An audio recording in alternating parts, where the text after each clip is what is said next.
राधे राधे मेरी YouTube family. तो चलिए आज मैं आपके साथ शेयर करने जा रही हूँ भरवा पराठे की एक आसान सी रेसिपी। वैसे भी आपके बहुत सारे कमेंट्स आ रहे थे कि दीदी आलू के पराठे की रेसिपी हमारे साथ शेयर कीजिए, हमारे से बनते नहीं हैं। मतलब कितनी बार तो फट जाते हैं या भरने में नहीं आते हैं या फिर फूलते ही नहीं है, या फिर एक चीज़ और भी है कि हम भर लेते हैं फटते भी नहीं है, लेकिन उसके अंदर की जो स्टफिंग होती है ना वो लिस लिसी हो जाती है। तो चलिए, वैसे तो सुबह सुबह का टाइम है और बच्चे यूनिफॉर्म पहन के घूम भी रहे हैं, आप देख रहे होंगे। तो वैसे मुझे देरी हो रही है और लंच पैक करने में केवल मेरे पास 25 से 30 ही मिनट है। तो फटाफट से इस आलू के पराठे की रेसिपी को आपके साथ शेयर कर देती हूँ। पराठा बनाने की तैयारी कल ही हो चुकी थी, तो शाम के टाइम में मैंने आलू उबाले थे, थोड़े से आलू एक्स्ट्रा ही उबाल लिए थे कि सुबह को पराठे बनाऊंगी। अब जल्दी तो मुझे हो ही रही थी, तो यहाँ पर मैंने अपने बेटे को बुला लिया था कि अर्नव मेरी थोड़ी हेल्प कर दे आलू वगैरह छिलवाने में। तो बेटा मेरी साथ लग रहा है थोड़ा सा नाश्ते की तैयारी करवाने के लिए, और बेटी अंदर लग रही है अपने पापा जी के साथ पूजा की तैयारी करने के लिए। तो मैंने सोचा चलिए फटाफट से दोनों मिलके काम को करेंगे तो थोड़ा आसानी से हो जाएगा, क्योंकि मेरे पास टाइम कम है। कुछ आलू छील लिए हैं। यहाँ पर मैंने कढ़ाई रख दी है और कढ़ाई में डाल दिया है करीब 1 से 1.5 छोटा चम्मच के जितना सरसों का तेल, और तेल को जरा बढ़िया सा गर्म हो जाने देते हैं।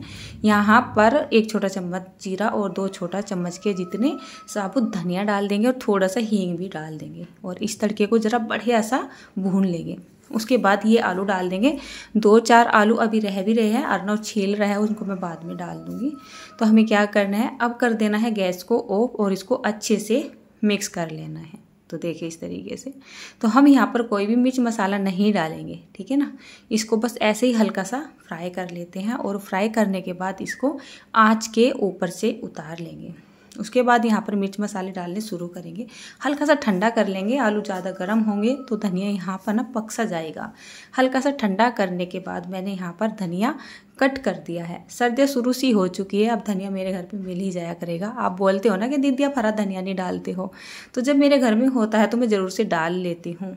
बाकी रुकता है नहीं, मतलब रुकता है नहीं। आजकल का धनिया लेके आ भी जाते हैं ना बाजार से, तो वो रुकता नहीं है और बहुत ज़्यादा महंगा भी आता है। हमारे घर से बाजार काफ़ी दूर पड़ता है। थोड़ा सा मैंने यहाँ पर अदरक को भी कट कर लिया है, और उसके बाद मैंने यहाँ पर डाल ली है ये हरी मिर्च। तो मैं यहाँ पर ये तीखे वाली मिर्च नहीं डाल रही हूँ, ये मुझे अर्नव ने ही ला के दी थी फ्रिज में से। तो बोल रहा था मम्मी फिर तीखी लगती है ना तो हमारा मुँह जलता है, अगर जाड़ के नीचे आ जाती है। तो हल्की तीखे वाली मिर्च मैंने यहाँ पर कट कर ली है, 3-4 मिर्च थी। 1 से 1.5 चम्मच के जितना नमक डाल लिया है। थोड़ी सी लाल मिर्च का पाउडर भी डाल लेते हैं। उसके बाद यहाँ पर डालेंगे हम धनिया पाउडर, करीब 2 छोटा चम्मच के जितना मैंने यहाँ पर धनिया पाउडर डाल दिया है। और उसके बाद हम यहाँ पर डाल लेते हैं 1 छोटा चम्मच के जितना चाट मसाला, और 1 छोटा चम्मच के जितना डाल लेते हैं हम यहाँ पर आमचूर पाउडर। उसके बाद मैं यहाँ पर थोड़ा सा पाव भाजी मसाला डाल रही हूँ। जल्दबाजी में मैं अंदर से मसाले लाने का आलस कर गई, नहीं तो मसाले और भी रखे हुए थे, लेकिन इतने ही मसाले से हमारे पराठे बहुत अच्छे बन जाएंगे। जल्दबाजी में आज पाव भाजी मसाले का डब्बा हाथों लग गया था, तो वही मैंने यहाँ पे डाल दिया है, और मैं डाल भी लेती हूँ। चलिए, इसमें ना ही अच्छे से मैश नहीं होने वाले थे। सारे आलू मैंने एक थाली में ट्रांसफ़र कर लिए हैं। मैं कभी भी आलू को बहुत ज़्यादा मैसी नहीं करती हूँ। आप बोलते हो ना कि पराठे की जो स्टफिंग है वो लिसी लिसी बन रही है, तो वो इसी वजह से बनती है। आप क्या करते हो, मैशर से इनको एकदम मैश कर देते हो। देखिए पहले मैंने इनको हाथों से जो है मतलब फोड़ से लिया है मोटा मोटा। उसके बाद यहाँ पर देखिए ये जो मैशर है ना, मैंने बहुत बारीक वाला नहीं लेके आया हुआ है, मतलब जो बहुत छोटे छोटे होल होते हैं। ये इतना मोटा मोटा है कि इसमें कोई भी चीज़ें ना मोटी मोटी सी होती है। तो थोड़ा सा रफली सा मैंने यहाँ पर इनको मैश सा कर लिया है। दूसरा, मेरे हाथों में दर्द हो रहा है, दोनों ही हाथों में पता नहीं क्या हुआ है। एक में कंधे में दर्द हो रहा है और एक में हाथ पंजे में दर्द हो रहा है, तो मुझसे जोर भी लगाए नहीं जा रहे हैं। तो दोनों हाथ से मैंने जैसे तैसे करके स्टफिंग को हल्का सा बारीक तो कर दिया है। तो देखिए बहुत ज़्यादा बारीक नहीं है ना। चलिए बाकी का काम क्या करते हैं, इसको हाथ से मिक्स कर लेते हैं ताकि सारे मसाले अच्छे से मिक्स हो सके। अच्छा, मैं क्या करती हूँ, जब भी पूरी या पराठे वगैरह बनाती हूँ ना, ज़्यादा करके स्टफिंग को मैं तड़का नहीं मारती हूँ, कभी कभी लगाती हूँ। आप बिना तड़के के बना के देखिएगा, बहुत ज़्यादा टेस्टी बनते हैं। चलिए, मैंने स्टफिंग को एक वापस से कढ़ाई में ट्रांसफ़र कर लिया है। थाली बहुत ज़्यादा बड़ी थी। नॉर्मली गेहूं का आटा लेके आ गई हूँ। अब आप देखिए, पराठे अगर फूले फूले बनाने हैं और आसानी से भरे जा सके तो जो डिपेंड करता है वो है आपका आटा। अगर अपना आटा आप एकदम सॉफ्ट करके लगा लोगे अच्छा सा सही तरीके से, तो कोई भी आपके पराठे को फूले बिना नहीं रोक सकता है। मतलब फूल ही जाएगा 100% और बहुत ही ज़्यादा सॉफ्ट भी बनेगा। भरने में बहुत ज़्यादा आसानी भी रहेगी। तो मैं क्या करती हूँ, पहले आटे में पानी डाल लेती हूँ, उसको अच्छे से इकट्ठा कर लेती हूँ और आटे की साथ ही थोड़ी मेहनत कर लेती हूँ। मतलब मैं उसको रेस्ट पे कम छोड़ती हूँ, साथ के साथ ही आटा मैं बना के हमेशा तैयार कर लेती हूँ। तो क्या हुआ था, परात भी बहुत ज़्यादा ना गीली हो रही थी। मैंने इसी में ही सूखा आटा डाल लिया और आज मेरी पूरी की पूरी परात चिपक चुकी थी। आप थोड़ा सा समझ सकते हो, भरवा पराठे बन रहे हैं, कैमरा भी लग रहा है, यानी शूट भी हो रहा है और ऊपर से मेरे पास टाइम भी कम है। आधा घंटा का टाइम मेरे पास सही तरीके से नहीं था। 1 चम्मच के जितना मैंने नमक डाल लिया है और नमक डालकर इसको 2 से 3 मिनट के लिए हल्का हल्का सा पानी का हाथ लेते रहेंगे और आटे में इस तरीके से मुक्की लगाएंगे। देखिए, जैसे हमारी मुट्ठी होता है ना, पीछे वाला हिस्सा होता है, उस तरीके से इसमें मतलब मुक्कियाँ लगाए। आटा बिल्कुल हमारा तैयार हो चुका है। पराठे और कचौरी का आटा कभी भी थिक करके नहीं लगाना चाहिए, जितना हो सके सॉफ्ट करके लगाना चाहिए। सूखा आटा डाल लिया और यहाँ पर मेरा बेटा एक छोटी सी रोटी बनाने लगा है। घर में बोला जाता है कि छोटी रोटी घर में नहीं बनानी चाहिए, बच्चे लगे रहते हैं ना खेल करने के लिए। बस मैं अंदर गई थी कुछ काम करने के लिए और ये यहाँ पे लग गए दोनों बहन भाई। तो बस याशी कभी आ चुकी है, पूजा की तैयारी हो चुकी है, ये भोग लेने के लिए बाहर आ चुकी थी। अब टाइम हो रहा है करीब 7:20 या फिर 25 मिनट का टाइम हो चुका है और मेरे पास 7:35 तक का ही टाइम है। तो फटाफट से क्या करती हूँ, इनको नाश्ता दे देती हूँ। सबसे पहले मुझे क्या करना है, गाय की रोटियां बनानी है। जैसे कि अभी श्राद्ध चल रहे हैं तो शुरू की 2 रोटियां गाय की निकाल देते हैं और उसके बाद दोपहर में जब खाना बनाते हैं तब हम कनागत पूजते हैं। तो यहाँ पर देखिए, आलू की स्टफिंग को भरना शुरू करते हैं। जैसे मैंने यहाँ पर नॉर्मल से साइज़ की ये लोई ले ली है। इसको पहले हम थोड़ा सा बड़ा कर लेते हैं, जैसे नॉर्मली हम पूरी बनाते हैं, और उसके बाद इसमें स्टफिंग रख के इसको इस तरीके से कवर कर देते हैं। बढ़िया से इसको कवर कर देंगे। ठीक है, देखिए कितनी आसानी से होगी। फिर थोड़ा सा इसके ऊपर सूखा आटा लगाएंगे और सबसे पहले जो पेड़ा होता है काफ़ी मोटा होता है ना, उसको उंगलियों से फैला फैला के नीचे को दबा लेंगे, ताकि जो हमारी स्टफिंग है इस लोई के अंदर बराबर फैल सके। और फिर हल्के से हाथों से बेलन को चलाएंगे और इसको बेलते हुए इस तरीके से बड़ा कर लेंगे। इतना ही बड़ा करेंगे ताकि ये फटे ना।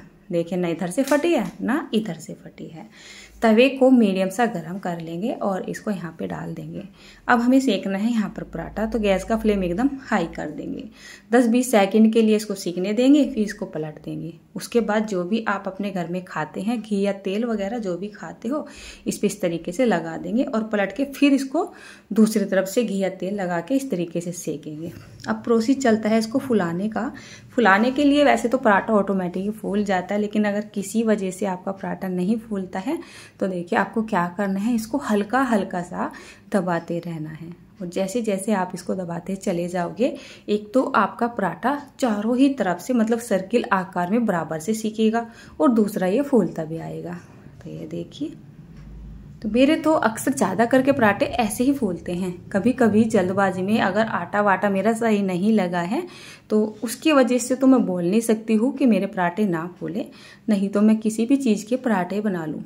मेन डिपेंड करता है कि हमारा अगर आटा अच्छा होगा और स्टफिंग भी हमारी सही बनी हुई होगी तो पराठे फूलने ही फूलने हैं। अब जल्दबाजी तो हो ही रही थी, फटाफट से मैं एक तरफ को बेलती जा रही हूँ और एक तरफ को सेकती जा रही हूँ। पहले 3-4 पराठे भोग के लिए जाएंगे, फिर 3-4 पराठे बच्चों के लंच के लिए बनेंगे, उसके बाद कहीं जाके नंबर आएगा अपना। तो यहाँ पर बेटी भी आ चुकी है और ये कर रही है भोग की तैयारी। तो ये दूध वगैरह कर रही है। तो ये भी अच्छा ही है मेरे घर में कि जब मुझे कभी जल्दबाजी होती है तो मेरा पूरा ही परिवार मेरे साथ में लग जाता है। मतलब बच्चों के पापा फ़िलहाल तो अभी पूजा ही कर रहे थे और जो बेटा है उसने मेरी साथ नाश्ते की तैयारी करवा दी थी। बेटी है, इसने आके दूध बना दिया, दूध मीठा कर दिया, दूध अब ठंडा कर रही है। और इधर मेरा बेटा आ चुका है, थोड़ा बहुत सामान की मुझे ज़रूरत पड़ती है तो ये मुझको लाके दे देते हैं। तो मेरे साथ ये बहुत बड़ा प्लस पॉइंट है, मेरे घर का काम बहुत ही आसानी से कवर हो जाता है। नहीं तो आलू के पराठे आप बनाने के लिए बैठ जाओ तो बहुत ही लंबा चौड़ा टाइम लग जाता है। और ऊपर से मतलब सुबह का नाश्ता बनाने के साथ साथ हमें और भी बहुत सारे काम निपटाने होते हैं। तो जो काम होते हैं ऊपर के वो मेरे बच्चे कर लेते हैं, कुछ मैं बता देती हूँ, कुछ वो अपनी समझ से कर लेते हैं। मतलब इतने बड़े नहीं है ना कि अपनी समझ से सारा ही काम कर सके, लेकिन फिर भी ये कर ही लेते हैं। तो यहाँ पर मैं इसलिए दिखा रही हूँ ये पराठे का जो प्रोसेस है थोड़ा सा, कि लगभग में यहाँ पर मेरे तो सारे ही पराठे इसी तरीके से फूलते हैं। अगर इस तरीके से आप पराठे बनाओगे तो टेस्टी बनेंगे और सारे के सारे फूलेंगे और खाने में बहुत ही ज़्यादा स्वादिष्ट लगेंगे। अब आप बोल देते हो कितनी बार कि दीदी आप तो ज़्यादा करके पराठे या फिर पूरी वगैरह बनाते हो, तो मैं बनाती तो हूँ। अब स्कूल में ऐसा भी नहीं है कि मैं हमेशा पराठे ही बच्चों को लेके भेजती हूँ, पूरी तो वैसे कम ही लेके भेजती हूँ। और ऐसा भी नहीं है कि इनको रोटियां लेके भेजती हूँ। मैं बच्चों का लंच ना हमेशा चेंज करती रहती हूँ, और जब भी कुछ अलग सा लंच बनाती हूँ तभी मैं आपके साथ शेयर कर देती हूँ। मतलब कभी रोटी बना देती हूँ, रोटी के साथ आलू फ्राई कर दिए, नमक की रोटी के साथ अचार भेज दिया, नमक के पराठे भेज दिए, कभी कभार कचौरी भेज दी, कभी राइस भेज दिए, कभी सब्जी रोटियां भेज दी, कभी सब्जी चावल भेज दी। मेरा रूटीन ना वैसे चलता रहता है, परमानेंट में नहीं बनाती हूँ। आप रेसिपी मांग लेते हो तो फिर मुझे रेसिपी बनानी ही होती है। वैसे तो मैं आलू के पराठे की रेसिपी डाल चुकी थी, बट आपके बहुत सारे कमेंट्स आ रहे थे, इसी वजह से मैंने सोचा चलिए ये जो रेसिपी है वो शूट कर देती हूँ। और इस तरीके के पराठे मैंने अभी तक बनाए भी नहीं थे। तो सुबह की जल्दबाजी में चलिए यहाँ पर मैंने बच्चों का लंच तो पैक कर दिया है, और अब जाके थोड़ा सा सांस मिलेगा जब बच्चे स्कूल में चले जाएंगे। और ये जल्दबाजी करते करते करीब 7:45 बजे का ही टाइम हो चुका है। तो 7:45 एकदम लास्ट होता है। 7:45 के बाद अगर लेट हो जाती हूँ तो फिर बच्चे स्कूल भी नहीं जा पाते हैं, क्योंकि स्कूल के गेट बंद हो जाते हैं।